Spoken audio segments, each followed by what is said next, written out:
Good morning. Good morning! At mami po sa mga nakakataas. And happy birthday po sa inyo. Thank you. Diyan ka lang mo po pa na. Upo ka lang. Ito, magbabasa ko kasi hindi ko kabisa. Ang tema po ng aming pagbisita ay pagkakaisa, pakikipagkapwa, at paglilingkod para sa mas matatag na kapatiran. Magandang umaga po sa inyong lahat mga kapatid sa balikat, mahalo po sa ating mga nakakataas. At isang mahigpit na pagkamay at akap ng kapatiran sa bawat isa. Lalo na po sa bumubuo ng Alpha Omega. Una po sa lahat, taos-puso kami nagpapasalamat sa poong may kapal sa biyayang ipinagkaloob niya upang tayo ay muling magkatagpo at magsama-sama sa diwa ng pagkakaisa, kapatiran at paglilingkod. Maraming salamat din po sa inyo sa pagbibigay ng pagkakataon na mapagbigyan ng aming kahilingan na makihalubilo at makipagdaupang palad kayo sa pagkakataong ito. Isang malaking karangalan at kasiyahan para sa GKBI na makasama kayo. Makilala ng lubusan at mapagtibay ang ating samahan bilang mga lingkod ng Diyos, ng bayan at ng ating kapwa. Ako nga po pala si CRC Reg, ang General Secretary ng GKBI National. Chapter Founder ng GKBI Gabay UAE Legion. At sa kasalukuyan po, ako rin ang Recruit of Trade Officers ng GKBI dito sa UAE. Naway maging daan ang pagtitipong ito upang lalo pang tumibay ang ating pagkakaisa. Mapalalim ang ating pananampalataya sa Diyos. Mapatatag ang ating pagmamahalan sa bayan at mapalawak ang ating adhikain na maglingkod ng may katapatan, dangal, malasakit sa kapwa. Narito po ang ilang mga dahilan ng pagbisita ng grupo ng GKBI sa Alpha Omega Guardians position. Una, mas magkakakilala ng lubusan ang bawat isa. Pangalawa, magkaroon ng pagkakataong makapagbahagi ng mga programa at gawain ang bawat grupo. Pangatlo, mapalakas ang pagkakaisa, kapatiran at pagtutulungan sa pagitan ng dalawang samahan. Pang-apat, makapagpalitan ng mga idea at karanasan na makatutulong sa pagunlad ng organisasyon. Pang-lima, makapagplano ng mga proyekto at gawain makatutulong sa komunidad at sa kapwa. Pang-anim, mapagtibay ang ugnayan at komunikasyon para sa mas maayos na koordinasyon sa mga sumusunod na gawain. At pang-pito, maisabuhay ang diwa ng paglilingkod, pagmamalasakit at pagkakapatiran bilang mga guardians. Yun lang po. Maraming salamat. Ibibigay ko po ang mic kay Tatay PCGS. Thank you so much sa inyo lahat, mga kapatid namin sa balikat. Good morning! Good morning! Good morning, Guardians! Una-una, nagpapasalamat talaga kami sa inyong lahat. CNF, NCF, sa pagpapaunlak, at narito kami para makasama namin kayo sa napakaganda at natapatan namin ang selebrasyon ng inyong kaarawan. Happy birthday sa inyong lahat. Thank you so much. Thank you! Kami, nagbabahay-bahay. Tinatawag namin bahay-bahay yung pagpasyal namin sa iba't ibang faksyon. Ginagawa namin ito sa Pilipinas, hindi dahil para sa isang simpleng kasiyahan lang. Ang gusto sana namin, makapag-share kung ano yung mga ginagawa namin sa kapatiran ng GKBI. At sana, may matutunan sana kayo sa amin. Kung pare-pareho tayo ng gawain, it's okay. Pero kung meron kami maidadagdag doon sa inyong kaalaman sa pagpapatakbo ng kapatiran, may maidagdag at mayambag kami dahil bilang isang guardians na gaya ninyo. Pero kung alam ko, may matututunan din kami ng mga experience na gaya ng ginagawa ninyo sa Alpha Omega. Ang GKBI ay isang independent guardians. Meron kaming sariling sect at hindi kami napapailalim sa anumang ibang grupo ng guardians. Bumukod kami dahil sa pagkakaalam namin, kaya na namin bumukod at magsumuporta sa mga nangangailangan na gusto namin tulungan. Ang aim namin bilang isang guardians is tumulong sa kapwa na hindi maghihintay ng anumang kapalit. Yan ang unang-una namin itinatatak sa mga member namin. Ngayon, nung mga panahon na tumutulong kami, ang isa sa mga chapter namin, gaya ng Kabalikat chapter dito sa UAE, sila ang mother chapter dito, nakakapagpauwi ang grupo ng mga distressed OFW kahit isa lang sa loob ng isang buwan. At patuloy namin ginagawa yun bago pa may magkaroon ng pandemic. At nung nagkakaroon ng pandemic at makalipas ang mga pandemic, patuloy pa rin namin ginagawa yun. Kaya nagpapasalamat kami sa mga members namin na talagang hindi lang sa isang salita namin ginagawa, hindi lang sa isang gawa, isinasakat, ginagawa namin para sa katuparan namin yung aming adhikain at layunin para hindi lamang makita lang ng iba, bagkus ginagamit namin ang aming sudunin para itago yung ating personal na pagkatao. At alam niyo din naman yun dahil isa sa mga doktrina ng guardianship. At ang GKBI, sharing lang din naman, meron kami tinatawag na cooperative dito sa UAE. Nag-share kami ng pera, meron kaming pondo na nagtitirang konti, yun naman pinapautang namin sa mga member. Tumutubo yun ng 2% kada ipapautang sa member at 3 months to pay, binabayaran ng member yun. Siguro maliit lang naman yung 2%. Pero yung tubo nun, ng 2%, ang ginagawa namin doon, meron kaming mga member sa GKBI na hindi na nila kayang paaralin or kulang sa financial support. Yun yung ginagamit namin fund para ipagpaaral doon sa mga estudyante na mga batang gusto mag-aral na kapos doon sa financial para makapagpatuloy sila.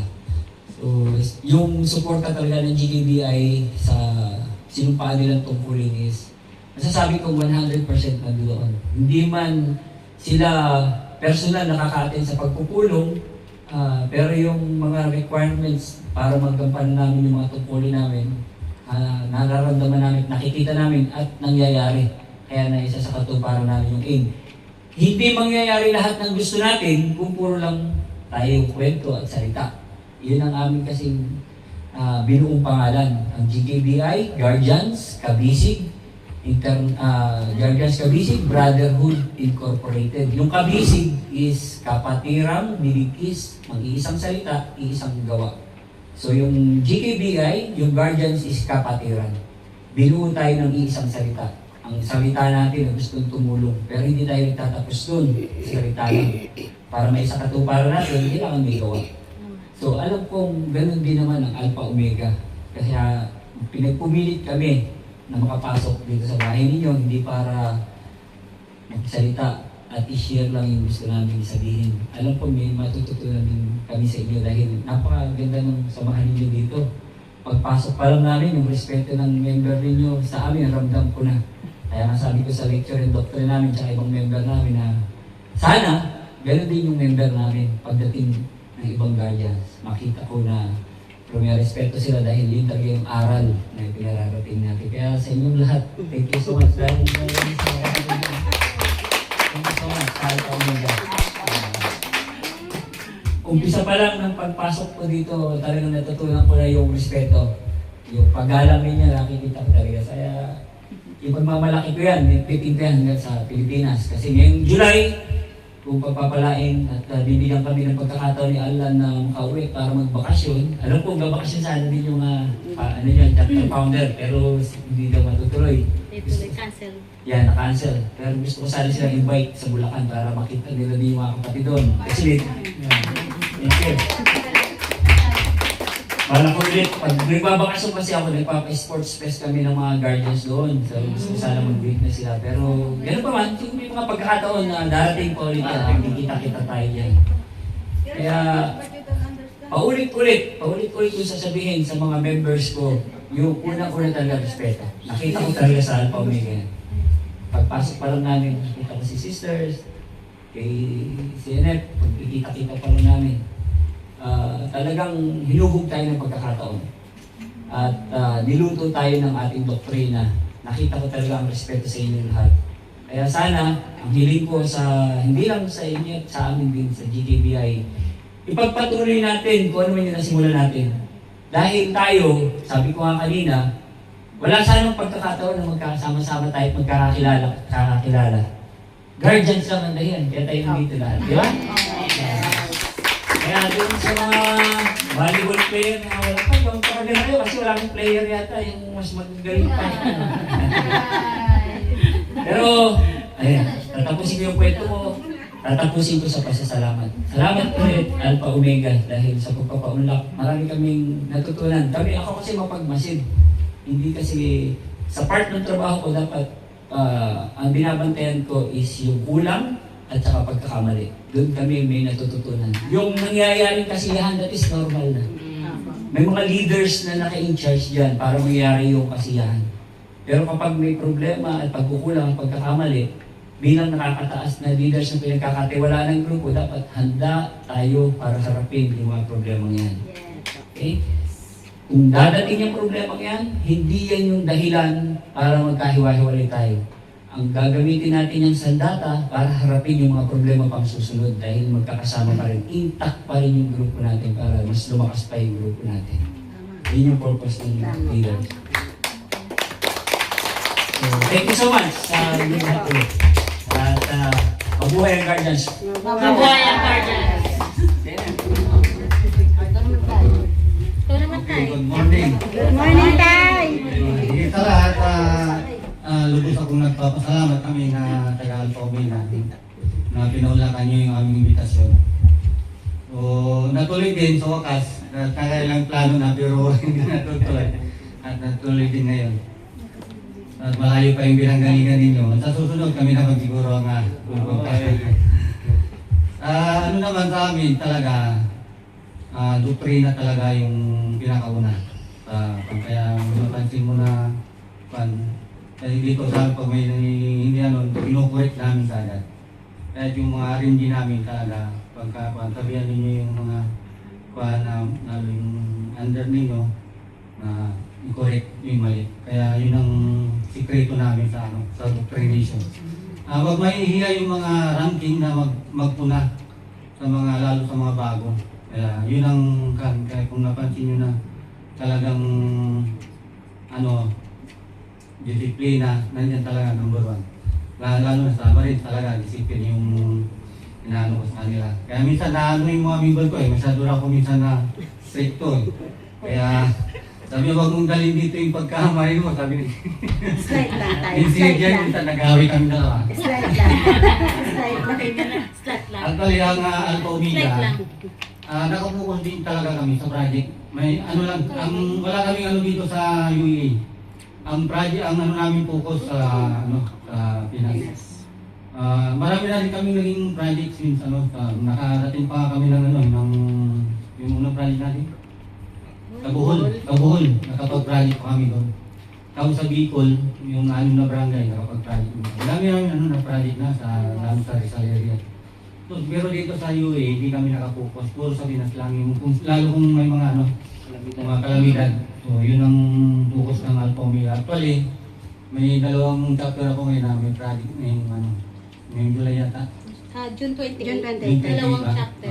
Rizal at Yan ulit. Caloocan. Kaya nung sumali kami dito sa SAIC, actually doon sunod-sunod yung project namin. Ngayon lang medyo naging madalang kasi Yung yung gasto sa yung bahan yung Naging busy gera. ba. So yun lang ang ko, sa Guardians kasi talaga, ang unang-una talaga sa lahat, respeto. Respeto, yung paggalang sa bawat isa, yun ang magpapatibay sa atin sa lahat. Yung mga problema talaga, minsan hindi talaga natin naiwasan yan, di ba? So kami mga leaders, yun ang minsan nagpapahina sa amin ng Lord kung nakikita namin yung mga member na nag-aaway, nagkakaroon ng That's the big challenge din sa amin. So wag lang tayong hina ng loob o pagkakawan. Sa aming mga leaders, nakikita namin na nagkakaisa yung mga member namin at walang nag-aaway, masaya na kami doon. So yun lang ang ko. Laban lang tayo. Laban. Laban lang. Ang Alpha Omega lagi lang masaya. Yes, tayo. Kaya huwag kayong mahapin kung mamaya magsasayawan na ganun talaga. Salamat ulit. Sige na. Salita ka na. Huwag na. Sa'yo na lang tayo.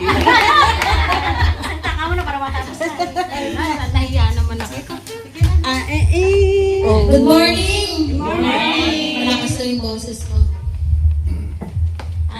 First of all, thank you po sa lahat ng mga dumalo, lalo na yung sa GKBI.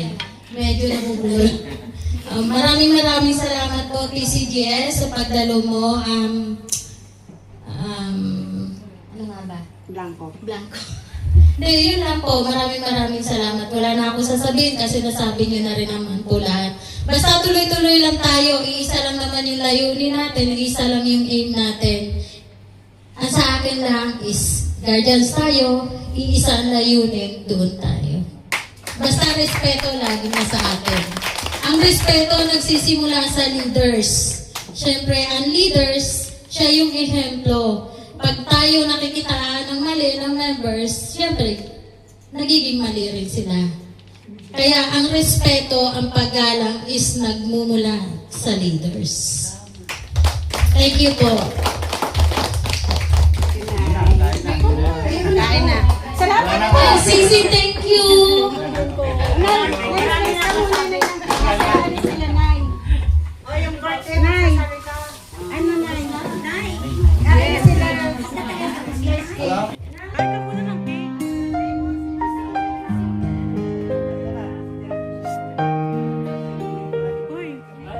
Yeah.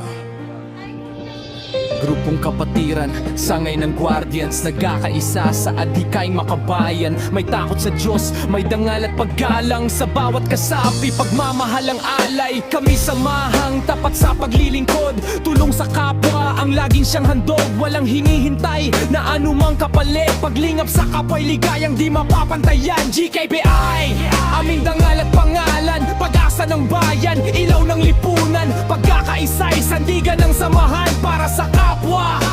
Buhay ay ialay, bayan at lipunan handang ipaglaban, kabuhay ay itaas para sa mamamayan, laban sa pang-aapi at maling kalakaran, katotohanan ng ang aming pinanghahawakan. Ito'y binuo ng pusong may malasakit, kapakanan ng tao ang siyang iniisip, walang pag-iimbot, walang pansariling hangad, pagmamahal sa kapwa ang tanging hangarin. Kaya't ipinagmamalaki ng bawat miyembro ang adhikain dalisay ng grupong ito, patuloy mang lalago at lalakas pa dahil sa layuning tumulong sa kapwa. GKBI, samahang marangal, may paninindigan, may pusong tapat, tumulong sa kapwa nang walang kapalit. Iyan ang GKBI, Dangal Guardians.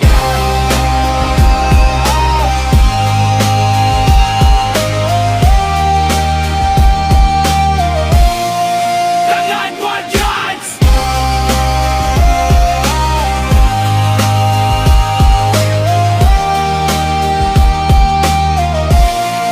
Dangal Guardians.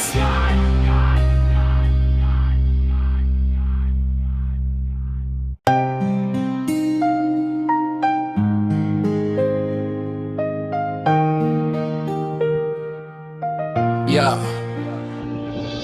Grupong kapatiran, sangay ng guardians, nagkakaisa sa adhikay makabayan. May takot sa Diyos, may dangal at pagga